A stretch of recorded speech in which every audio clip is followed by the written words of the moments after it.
They thought they could scare me. A lawsuit, papers, lawyers, threats wrapped in legal words. "You'll lose everything," my uncle said. He looked confident again, like he had found a way back in control, like this time he would win. But what he didn't know was that I had been waiting for this, because everything they did, every lie, every transfer, every move they thought was hidden was already documented. And the moment we stepped into that courtroom, they weren't taking me down. They were walking straight into the truth. The envelope arrived in the morning, clean, official, cold. I knew what it was before I even opened it, because people like them don't stop. They escalate. I placed it on the table, stared at it for a few seconds, then opened it slowly. Legal notice. Filed. Signed. Real. They were suing me. Of course they were. Because when people lose control, they don't accept it. They fight. Even when they know they're wrong. I read through it carefully. Claims. Arguments. Accusations. All structured. All polished. All designed to sound convincing. But underneath it was the same thing. Greed. Disguised as justice. They're contesting the will. I whispered to myself. Not surprising. Predictable. Because they couldn't win with truth, so they were trying with pressure. I put the papers down, took a slow breath, and for a moment I just sat there. Not afraid, not overwhelmed, just thinking. Because this was different. This wasn't a conversation. This wasn't a family conflict. This was war. Legal. Structured. Public. And if I handled it wrong, I could lose everything. Not because they were right, but because they were aggressive. I stood up slowly, walked toward the window, looked out at the street. People moving, cars passing, life continuing, unaware of what was about to happen. I thought about my mother, about what she prepared, about everything she left behind. And suddenly, something became clear. She didn't just protect the truth. She prepared me for this exact moment. I walked back to the table, picked up the file again. And this time, I wasn't reading it as a victim. I was reading it as someone who was about to respond. They want court. I said quietly. A pause. Then they'll get it. I didn't call them back. Not immediately. Because reacting too fast was exactly what they wanted. Pressure. Fear. Mistakes. That was their strategy. But mine was different. I picked up my phone, scrolled through my contacts, then stopped. A name. Not family, not close, but reliable. A lawyer. Someone my mother trusted. I hesitated for a second, then pressed call. It rang twice. Hello. His voice was calm, professional. Hi, this is Emily, I said. A pause. I think I need your help. Another pause, but shorter this time. Come in, he said. Simple, direct, like he already understood. His office was quiet, minimal, organized, the kind of place where nothing was accidental. I sat across from him, placed the documents on the table. He didn't rush, didn't interrupt, just looked, carefully, page by page, line by line. And the more he read, the more serious his expression became. This isn't just a dispute, he said finally. I nodded. I know. He leaned back slightly. They're challenging the will. A pause. And trying to question its validity. Of course they were. Because if they couldn't take it directly, they would try to break it legally. Can they win? I asked. He looked at me.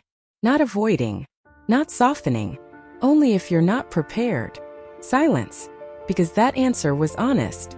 And that's what I needed. I have proof, I said. And pushed the file toward him. The real file. Not the one I showed them. The full one. He opened it. Slower this time. More focused. And then he stopped. Right at the bank records. His eyes narrowed slightly. Where did you get this? He asked. My mother, I replied. A pause. She kept everything. He nodded. Because now he understood. This changes things, he said. How? He leaned forward. Because this isn't just defense anymore. A beat. This is leverage. The word hit differently. Leverage. Not protection. Power. If they push this to court, he continued, we can counter. With what? He tapped the file. With this. Silence. Because suddenly the balance shifted. Not completely, but enough. They tried to take from her, he said. And now a pause.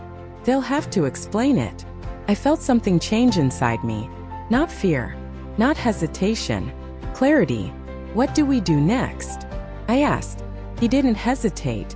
We prepare. Simple, but powerful.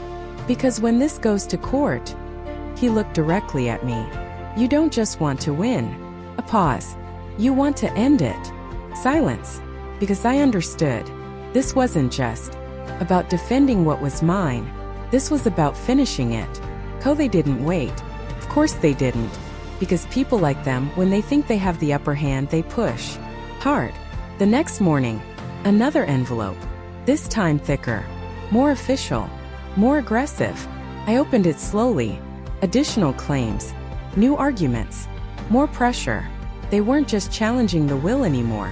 They were trying to bury me in paperwork. Complicate everything. Delay everything. Drain everything. Classic. I placed the papers down. And for a moment I almost smiled. Because this told me something important. They were desperate. And desperate people make mistakes. My phone buzzed. Lisa. Of course. I let it ring once. Twice. Then picked up.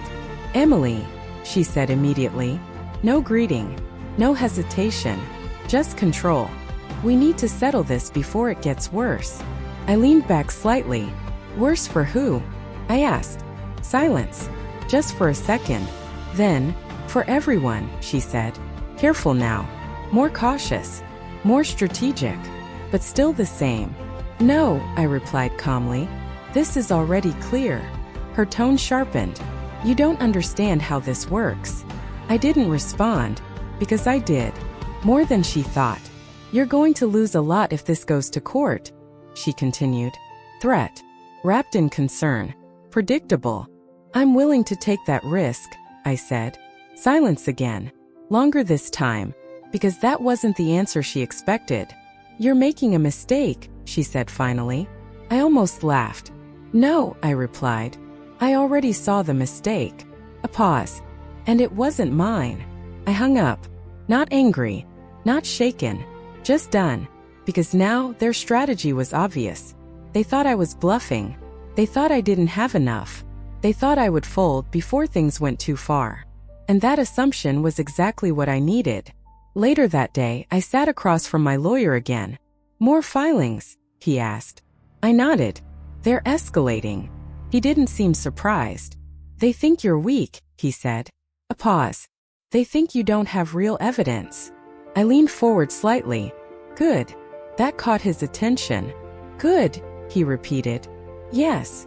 A beat. Because the longer they believe that, I held his gaze, the harder they fall. Silence. Because now we were thinking the same way. They're going to push this to court, he said. I know. And when they do, a pause. We show everything. I nodded slowly. Not rushed. Not emotional. Certain. Because this wasn't about reacting anymore. This was about timing.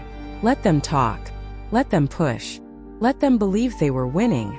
Because when the truth finally came out, it wouldn't just stop them. It would end everything. Completely. I thought I had everything. The will. The records. The proof. Enough to win. Enough to end it. But I was wrong. Because she didn't just leave evidence. She left something more. It happened that night. I couldn't sleep. Not because I was worried, but because something felt unfinished. Like I had only seen part of the picture. I got up, walked back into the study. The room was quiet. Still. Exactly the way I left it. But something inside me kept pulling me back. To the box. I opened the hidden compartment again. Unlocked it. Looked inside. The documents were still there. Neatly arranged. Untouched. But this time I noticed something different. The bottom. A false layer. Barely visible. But not invisible. I froze. Because I knew. There was more. I lifted it slowly. Carefully. And underneath another envelope. Thinner. Sealed. My name again. My hands tightened slightly. She planned this. Not just once. Twice. I opened it. Inside a USB drive. And a short note. Her handwriting. Clear. This is for when they go too far. My heart skipped. Because they already had. I stared at the USB. Small. But suddenly, it felt heavier than anything else. I didn't open it right away. Not there. Not yet. Because I understood something now. Whatever was inside was the final move. I took it with me. Back to my room. Sat down. Laptop open. USB in my hand. I hesitated for just a second, then plugged it in. The screen lit up. A folder appeared. Simple name. Recordings. My breath slowed, because this wasn't just paperwork anymore. This was something else. I opened the first file, and then I heard it. My uncle's voice. Clear. Undeniable. She doesn't know anything. Silence. Then Lisa. Just keep taking small amounts. She won't notice. My chest tightened, because this wasn't interpretation. This wasn't assumption. This was truth. Captured. Recorded. Real. I played the next file. More conversations. More plans. More proof. Not just that they took money, but how, why, and how confident they were that they would get away with it. I leaned back slowly, because now everything changed. This wasn't just a defense. This wasn't just leverage. This was the end. I didn't feel shocked anymore. Not after hearing it. Not after knowing the truth. Because this was exactly who they were. The only difference now was that I could prove it. I closed the laptop slowly, the recording still echoing in my head. Every word, every tone, every assumption they made that my mother was weak, that I would be easier, that no one would ever find out. They were wrong. I picked up the phone, dialed my lawyer. He answered immediately. I think I found something, I said. A pause. How serious? He asked. I didn't hesitate. Enough to end it. Silence. Then, come in. The office felt different this time. Not quiet. Focused. Like something important was about to happen. I placed the USB on the table. He looked at it. Then at me. What is it? Play it. He didn't ask anything else. Just plugged it in. Pressed play. And listened. The room went completely still. No interruptions. No reactions. Just attention. Because what he was hearing was undeniable. When it ended, he leaned back slowly. Exhaled. Then looked at me. This, a pause. Changes everything. I nodded. I know. He tapped the table lightly. Thinking. Processing. Strategizing. They didn't just take money, he said. They planned it. Yes. And they admitted it. Yes. Another pause. Then he smiled slightly. Not because it was funny, because it was decisive. This isn't just defense anymore, he said. I told you. He shook his head. No, this is control. The word landed differently this time, because now it was real. What do we do? I asked. He leaned forward. We let them continue. I frowned slightly. Continue. Yes. A pause. We don't show this yet. Silence. Because that wasn't what I expected. If we reveal it too early, he continued, they'll adjust. They'll deny. They'll prepare. He looked directly at me. But if we wait a beat, they walk into court thinking they can win.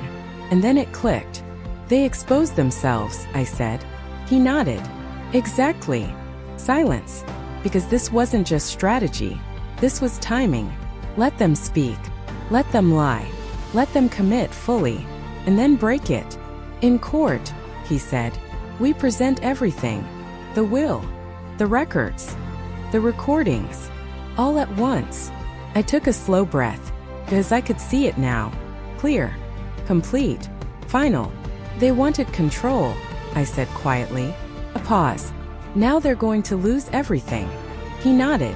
Not just the case. Another pause. Their credibility. Their position. Their future. Silence. Because this was no longer about winning. This was about ending it. Completely. The night before the hearing, everything felt still. Not calm. Not peaceful. Just waiting. I sat in the living room. The same place where everything started. The same place where they stood, thinking they could take everything. And now we were one step away from ending it. My phone buzzed. A message. Uncle Robert. Of course, I didn't open it right away, because I already knew what it would say. Confidence. Pressure. Control. I unlocked the screen. Last chance to settle. I almost smiled. Not because it was funny, because it was predictable. They still thought they had leverage. They still believed that I would break, that I would choose the safe way, that I would avoid the risk. They were wrong. I put the phone down, didn't reply, because silence was stronger. The next morning, the courthouse stood in front of me. Tall, cold, unforgiving, just like the truth. I stepped inside. The sound of footsteps echoed. People moved quickly. Lawyers, clerks, strangers, everyone with a purpose, everyone with something at stake. I walked forward, steady, controlled, because I wasn't here to react. I was here to finish it. And then I saw them. Across the hallway, Uncle Robert, standing straight, suit sharp, confident again. Lisa beside him, calm, focused, like nothing had changed, like they were about to win. He noticed me. Of course he did. And he smiled. That same smile. The one he used when he thought he was in control. Emily, he said, like this was normal, like this was just another conversation. I stopped, looked at him, but didn't step closer, because distance mattered. You're still doing this, he continued. A pause. You don't have to. I didn't answer, as I didn't need to. Lisa stepped forward slightly. You're making things worse for yourself, she said. Soft voice, but sharp underneath. You don't understand how this will play out. I held her gaze, calm, unshaken. No, I said quietly. You don't. Silence, because something in my tone didn't match what they expected. Not defensive, not uncertain, certain, and that made them uncomfortable. You should have settled, my uncle added. Final attempt. Last push. I nodded slightly. You should have stopped. Silence. Heavy, because that line landed differently. They didn't respond. They couldn't, because for a brief moment something broke through. Doubt. Just a crack. But enough. Clerk called our case. And just like that, it began. We walked toward the courtroom. Not together. Not as family, but as opponents. And as the doors opened, I realized something. This wasn't the moment I was afraid of. This was the moment I was ready for. The courtroom was colder than I expected. Not in temperature. In atmosphere. Everything felt controlled. Measured. Every word, every movement mattered. I took my seat. Across from them. Not as family, but as opposition. Uncle Robert adjusted his tie. Lisa sat straight. Both of them composed. Prepared. Or at least they thought they were. The judge entered. Everyone stood. Then sat. And just like that, it began. Their lawyer spoke first. Of course. Confident. Smooth. He laid it out carefully. Questioning the will. Suggesting manipulation. Implying influence. Building a narrative. One that sounded almost believable. If you didn't know the truth. I watched them as he spoke. My uncle nodded slightly at certain points. Lisa remained still.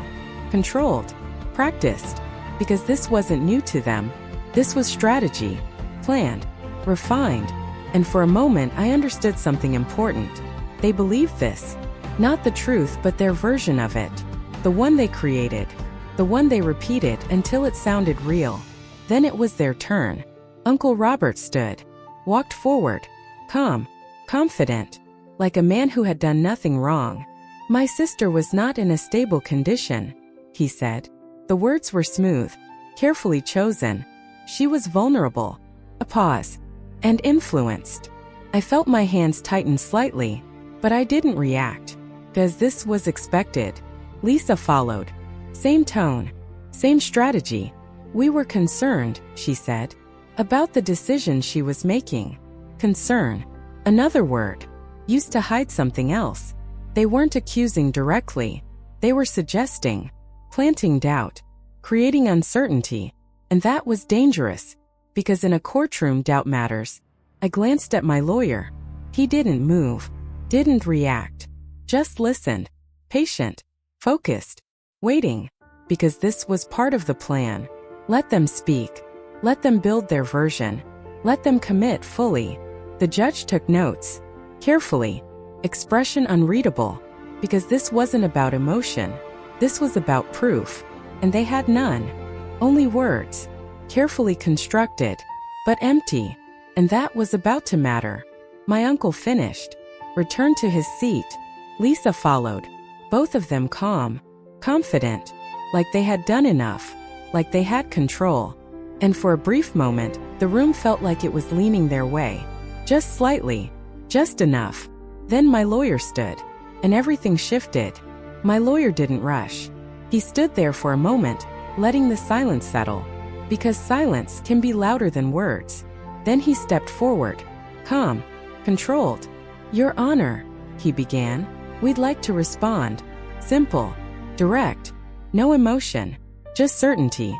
He placed the file on the table, not dramatically, just deliberately, and that alone changed the energy in the room, because now this wasn't just a story anymore. It was evidence. "Up until now," he continued, "we've heard assumptions." A pause. Interpretations. Another pause. And carefully structured opinions. He looked toward them, then back at the judge. "But what we're about to present, a beat, is fact." Silence. Heavy. Immediate. Because that word changed everything. Fact. He opened the file. Turned the first page. "These are bank records," he said. "Clear. Showing repeated unauthorized transfers." He paused just long enough. "From the deceased's account." My uncle shifted slightly. Not obvious, but real. Lisa looked down, just for a second, then back up again. But it was enough, because confidence had started to crack. "These transactions," my lawyer continued, "span over a year." Another page. Consistent. Another. Patterned. Then he stopped, and looked directly at them. Documented. Silence. Because now there was no interpretation. Only truth. Their lawyer stood quickly. Objection. But the judge raised a hand. Overruled. One word. And everything shifted again. My lawyer nodded slightly, then reached for something else. "The USB. This," he said, "is where it becomes undeniable." I saw it in their faces. The moment. The exact moment when something inside them changed. Fear. Real fear. He plugged it in. Pressed play. And suddenly the courtroom wasn't quiet anymore, because their voices filled it. Clear. Unfiltered. Undeniable. "She doesn't know anything." My uncle's voice. Echoing. In the room. In front of everyone. Lisa's voice followed. "Just keep taking small amounts. No hesitation. No doubt. Just truth. Captured. Exposed." My uncle froze. Completely. Lisa didn't move, because there was nowhere to go. No explanation. No excuse. No way out. The recording ended, and the silence that followed was different. Not tense. Final. Because everything they built collapsed. In a single moment. My lawyer stepped back slightly. No need to say more. Because the truth had already spoken. No one spoke. Not after that. Because there was nothing left to argue. The truth was no longer hidden. It was in the room. Clear. Unavoidable. And impossible to deny. My uncle didn't look at me. He couldn't. Because the version of himself he brought into this courtroom was gone. Lisa stared straight ahead. Frozen. Like if she didn't move, none of this would be real. But it was. Every word. Every recording. Every document. Real. The judge leaned forward slightly, looking at the file. Then at them. Then back at us. Silence filled the room again. But this time it wasn't tension. It was decision. "I've heard enough," the judge said. The words landed heavy. Final. Because everyone knew what was coming. "This court finds," a pause, "that the will is valid." Relief didn't hit me right away. Because I wasn't surprised. I was ready. And that the claims made against it, another pause, are without merit. My uncle's shoulders dropped slightly. Lisa closed her eyes. just for a second, but long enough. And regarding the financial records presented, the judge's voice hardened. There is clear evidence of unauthorized activity. Silence. Because this was the part they feared. Not losing the house, but facing what they did.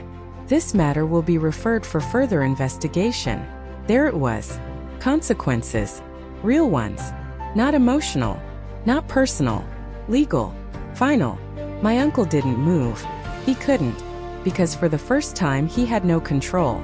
Lisa looked down. Because now she had nothing left to hide behind.